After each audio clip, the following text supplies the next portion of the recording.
श्री स्वामी समर्थ मित्रांनो, आजचा व्हिडिओ हा स्पेशल गृहिणींसाठी आहे। ह्या 38 टिप्स मी तुमच्यासाठी घेऊन आले आहे की किचन मध्ये कोणत्या गोष्टींनी काय होते, तसेच कोणती गोष्ट ही शरीरासाठी लाभदायक असते तर कोणती गोष्ट ही शरीरासाठी धोकादायक असते आणि ती कशी ओळखावी। चला तर मग व्हिडिओला सुरुवात करूया। डाळ आणि चपाती खाल्ल्याने माणूस कमी आजारी पडतो। 2. हातावर पिवळेपणा दिसल्यास शरीरात लोहाची कमतरता असू शकते। अशा परिस्थितीत केळीचा वापर करणे अतिशय फायदेशीर ठरू शकते। 3. तुम्ही जर दररोज चिंचेचे पाणी प्याल तर ते तुमचे रक्त शुद्ध करते, तुमचे शरीर स्लिम देखील करते आणि तुमच्या चेहऱ्यावर एक वेगळी चमक घेऊन येते। 4. पांढरे मीठ, पाणी, साखर आणि मैदा यांचा वापर कमीत कमी करा, कारण हे आपल्या शरीराला हानी देखील पोहोचवतात। 5. रात्री प्रकाशासाठी कमी पांढरे, कमी प्रकाशाचे बल्ब वापरा। इतर रंगीत बल्ब तुमची दृष्टी कमकुवत करू शकतात। जर तुमच्या टाचांना भिगा पडलेल्या असतील तर एक मेणबत्ती घ्या आणि त्यात मोहरीचे तेल किंवा खोबऱ्याचे तेल घाला आणि गरम करून थंड करा। नंतर रात्री झोपण्याच्या पूर्वी पूर्ण भेगांमध्ये टाचांवर लावा।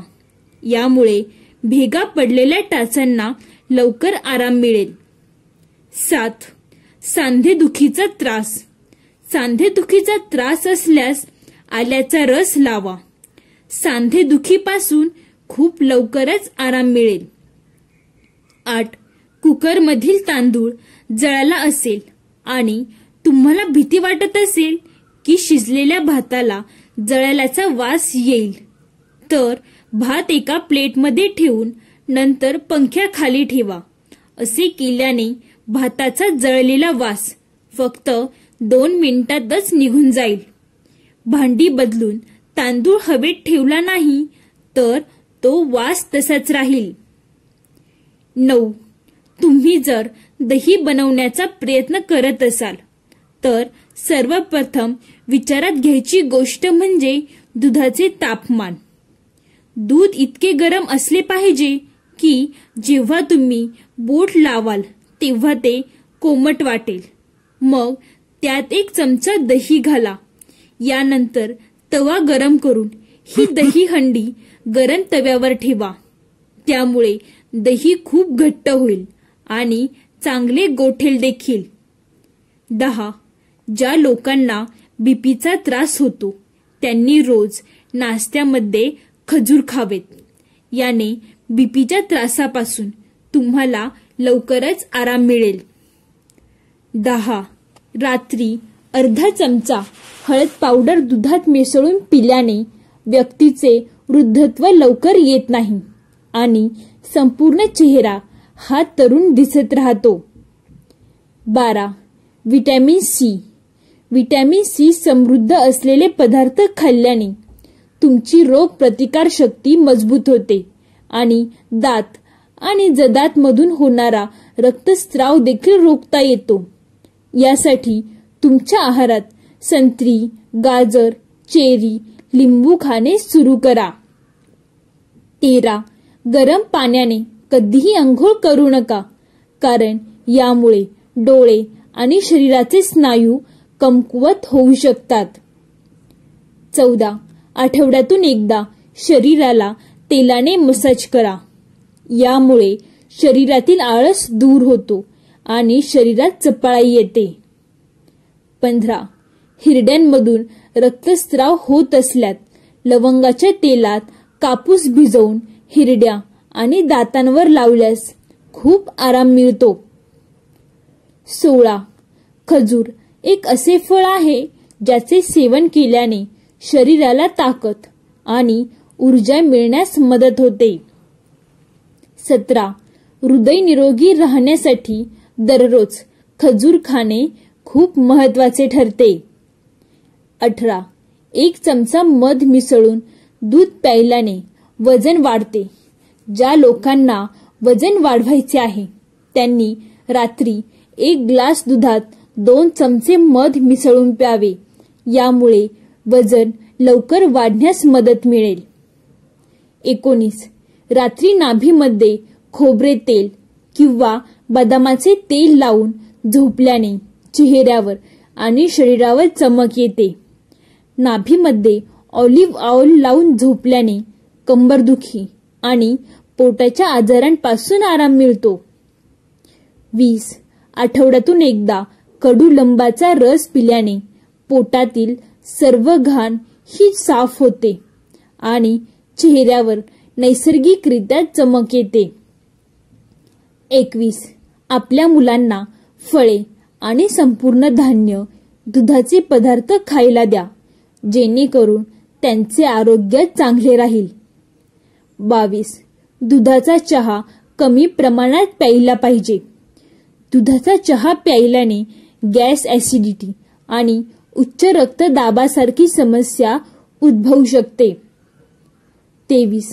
आले आणि डाळिंबाचे दाणे मिसळून चटणी बनवून दुपारी जेवणासोबत खाल्ल्याने रक्तदाब आणि मधुमेहाचा त्रास देखील थांबून जातो.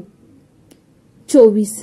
थंडीत जास्त कोंडा होत असेल तर दही आणि लिंबाचा रस मिक्स करून अंघोळीपूर्वी केसांना लावा. असे केल्याने तुमचा कोंडा नष्ट होईल. 25. जर तुम्ही कामाला जात असाल आणि सकाळी स्वयंपाक करणे थोडे कठीण वाटत असेल तर भाज्यांचे वाटण, मसाला किंवा आलं, लसूण, मिरची, कांद्याची पेस्ट आधीच बनवून ठेवा, जी 2 आठवडे टिकेल. जेणेकरून पटपट रोजच्या भाज्यांमध्ये या पेस्टचा वापर देखील करता येईल. 26. अनेक वेळा कोफ्ता किंवा मंचुरियन बॉल्स वगैरे बनवताना ते मोकळे होतात. अशा वेळी तुम्ही जी काही भाजी वापरायची आहे ती किसून घ्या. किसल्यावर लगेच त्यात मसाले घालू नका. त्याऐवजी त्यात मीठ घालून 15 मिनिटे ठेवा. त्यानंतर भाज्यांमधील पाणी बाहेर येईल आणि ते पाणी असेल तर ते गाळून घ्या आणि कोफ्ते बनवा. ते लगेच एकजीव होतील. 27. दही किंवा त्याचा कोणताही पदार्थ फाटतो किंवा व्यवस्थित बनत नाही. कधी उकळल्यावर मीठ घातलं तर कढी फाटलेली दिसते. अशा वेळी तुम्हाला कढीचा गॅस बंद केल्यानंतर मीठ टाकायचे आहे. दह्याची कढी चांगली शिजून घ्या आणि बेसन घातल्यावरच मीठ घाला.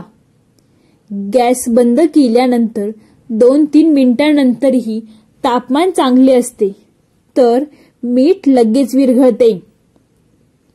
28. चपाती भाजल्यानंतर काही वेळाने कडक होऊ लागतात.